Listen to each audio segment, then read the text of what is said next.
Rahul Gandhi posted an image of a new article that says an individual had access to a mobile phone with which an EVM can be unlocked. Rahul said in his post, EVMs in India are a black box అన్నాడు, and nobody is allowed to scrutinize them. Whatever scrutinize చేయడానికి లేదు. Serious concerns are being raised about transparency in our electoral process. Democracy ends up becoming a sham and prone to fraud when institutions lack accountability.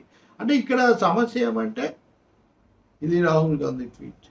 ఇక్కడ సమస్య ఏమంటే ఇది ఆయన coat చేసినటువంటి వ్యాసం. So ఇప్పుడు ఇది ఒక అంతర్జాతీయ సమస్యగా మారింది. The news report by Midday reveals that the accused in question, Mangesh Pandekar, is relative of Mumbai Northwest MP Ravindra Vaikar, who belongs to Eknath Shinde Shiva Sena. The article cites police officials as saying that the phone can be used to generate one-time password to unlock an EVM machine and was used on June 4th inside Nesco Center. కాబట్టి మంగేష్ పండేకర్ అనే ఆయన దగ్గర ఉన్నటువంటి mobile ఫోన్లో ఒక OTP ఉంది. ఈ OTP ద్వారా ఈవీఎం మెషిన్ ఓపెన్ చేయొచ్చు. జూన్ 4వ తారీఖున నెస్కో సెంటర్లో దీన్ని ఉపయోగించారు అని పోలీస్ కంప్లైంట్. సో వీటిని రాహుల్ గాంధీ కోట్ చేశారు. ఇప్పుడు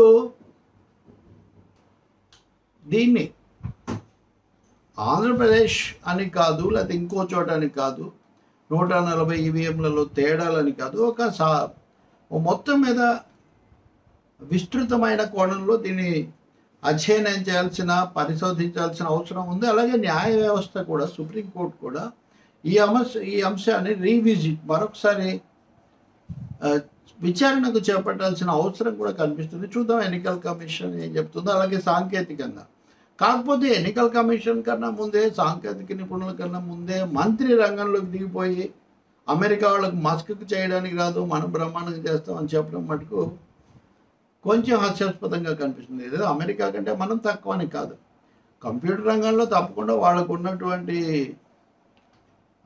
ప్రథమ ప్రావీణ్యత వాళ్ళకు ఉంది. మనం కూడా అందులో భాగం కావచ్చు. రెండవది, వాళ్లే పక్కన పెట్టి ఎందుకు బ్యాలెట్లకు వెళ్తున్నారు, సుప్రీంకోర్టు ఈ చర్చను మరింత విస్తృతంగా చేస్తుందా అన్న అంశాన్ని మనం చూడాలి.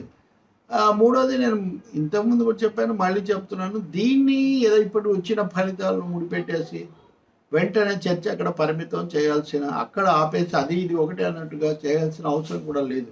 అసలు సమస్య లేదని చెప్పడం కూడా సరికాదు. అంటే మేము ఓడిపోతే మోసం, వాళ్ళు ఓడిపోతే వాళ్ళు అంటేనేమో కాదు అన్న పద్ధతి కుదరదు. నేను ఎప్పుడూ ఒకటే చెప్తాను, స్టాండర్డ్ ఒకటే ఉండాలి. డబుల్ స్టాండర్డ్ ఇక్కడ కుదరదు. ఎన్నికలు సక్రమంగా జరగాలంటే ఎన్నికల సంఘం స్వతంత్రత కాపాడాలి, జవాబుదారీగా ఉండాలి. ఎన్నికల యంత్రాలు కూడా తప్పకుండా అన్ని పరీక్షలకు నిలబడాలి. మరి ఈ చర్చ తర్వాత ఏం జరుగుతుందో, ప్యూర్టో రికాలో పూర్తిగా ఏం జరిగిందో కూడా మనం తెలుసుకునే ప్రయత్నం చేద్దాం.